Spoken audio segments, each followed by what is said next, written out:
expression pour ça. Agiter le peuple avant de s'en servir. Le principe de l'angina avant l'heure. Bon. La Covid-19, c'est l'angina. C'est-à-dire qu'on crée un désordre complet. Les économies sont littéralement chancelantes et vraiment. Et tout cela pour passer à une vitesse supérieure qui va justifier la mise en place de mesures liberticides qui n'auraient pas pu être instaurées s'il n'y avait pas eu cette bascule, en tout cas ce choc. Et donc, Klaus Schwab, en gros, il nous annonce en bon oligarque technocrate de base, qu'on va nous serrer le kiki, mais surtout, on va retenir, c'est ça qui est frappant chez ces gens-là, ils ont une vision utilitaire de l'être humain, c'est-à-dire ne seront gardés que les gens utiles au bon fonctionnement de la machine planétaire, et ils seront prêts à s'en débarrasser. Parler d'une humanité réduite. Oui. Alors vous savez, on parle parfois du Georgia Guidestone aux États-Unis, ces blocs de pierre granit qui ont été installés au début des années 80 aux États-Unis, donc. Par qui? Alors, écoutez, si vous connaissez le nom, ça m'intéresserait, parce qu'on ne connaît pas. On connaît ceux qui ont mis ça en place, mais les promoteurs en arrière-fond, ça on ne sait pas. Et d'ailleurs, c'est très intéressant parce qu'ils indiquent qu'il faut mettre en place une humanité unie, avec une sexualité de reproduction, l'eugénisme et le transhumanisme, les mots ne sont pas cités, mais l'idée est là. Et donc, une humanité de 500 millions de personnes. Alors, sans quoi, vous savez, il faut rentrer dans leur mentalité à eux. Ils ont pigé que pour contrôler l'humanité, 500 millions de personnes, le traçage numérique, les techniques actuelles, une oligarchie qui contrôle tout ça, et vous faites marcher la boutique. Bon, le reste devra disparaître. Maladie, faim, une humanité réduite, surveillée, tyrannisée, asservie. Oui.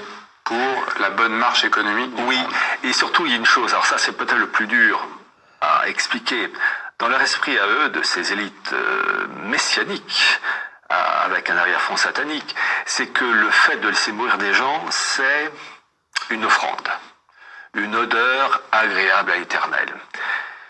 Et la rédemption par le péché. C'est la rédemption par le péché, ça j'en parle dans l'Atlas du mondialisme, c'est-à-dire que c'est ça aussi que je me répète, mais tous ces intellos qu'on voit à la télévision, qui nous enquiquinent avec des explications à la mort moelle-neu, on n'apprend rien, n'ont pas compris que les effets, les éléments matériels que l'on voit reposent sur une spiritualité qui est satanique, moi j'appelle ça satanique, d'offrande d'humanité qui doit disparaître.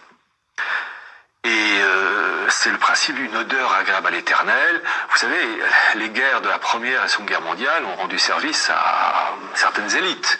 Le génocide arménien de 1915 a rendu service, car lorsque vous connaissez l'arrière-fond, vous savez qu'il faut, chez ces gens-là, détruire pour désinfecter et faire disparaître un courant d'idées au profit d'un autre courant d'idées. Un courant d'idées qui met à bas les idées issues de la révélation. Quelles seront, Pierre Hillard, ça sera ma dernière question, la réaction des populations face à ce projet? Est-ce que ça se passera dans le calme ou est-ce que ça se passera dans la douleur? Alors, actuellement, on assiste à ce qu'on appelle une démolition contrôlée. Mais on est sur Terre. Et le mal, s'il est tout puissant actuellement, n'a pas tout en main. Et mon espoir, et ça j'y crois, c'est qu'à un moment donné, ça va leur échapper des mains. Et donc ça sera aux populations de se révolter, ce que j'appelle l'instinct de survie. C'est-à-dire que il faudra, et c'est le plus dur, que les gens comprennent qu'on a en face de nous les ennemis du genre humain. Ils veulent notre peau, ils veulent nous asservir, nous laisser crever. Vous savez, les personnes âgées, ce sont des personnes inutiles pour ces gens-là. D'ailleurs, vous avez un professeur, Laurent Alexandre, je sais plus. Laurent Alexandre, qui a parlé d'espérance résiduelle, d'espérance de vie résiduelle. Il voulait tester les vaccins sur ces personnes âgées. Vous voyez la mentalité, c'est-à-dire qu'en gros, cette personne âgée a 6 mois, 1 an, 2 ans à vivre, on va tester le truc, et puis si ça meurt... Vous voyez la mentalité. Le problème, c'est qu'il n'y en a pas un comme lui, il y en a... Bill Gates en est malheureusement un des représentants. Donc, j'espère que dans le système qui va s'écrouler en particulier parce que vraiment il faut passer d'un monde à un autre, eh bien, j'espère que les gens vont prendre conscience. Je vais vous citer un exemple, les gens doivent prendre conscience. Un exemple, j'ai découvert récemment le rôle de la France China Foundation, qui a été créé en 2012. Eh bien, vous avez, alors c'est soutenu par l'Institut Mérieux, c'est tout ce qui est vaccin, etc. Mais vous avez aussi la Banque Lazare, vous avez AXA, enfin bref, le gratin.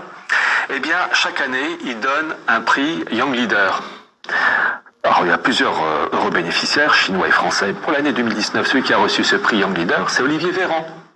En 2013, c'est Ministre de la Santé. Ministre de la Santé. Édouard Philippe, en 2013, a été Young Leader de la fondation de la France China Foundation. Et donc, vous avez vraiment une élite qui est cooptée, choisie, et qui a un objectif, imposer un ordre, et c'est ça qu'il faut comprendre, un ordre mettant à bas l'héritage de la révélation. Voilà. Pierre Hilard, pour terminer cet entretien, je rappelle le titre de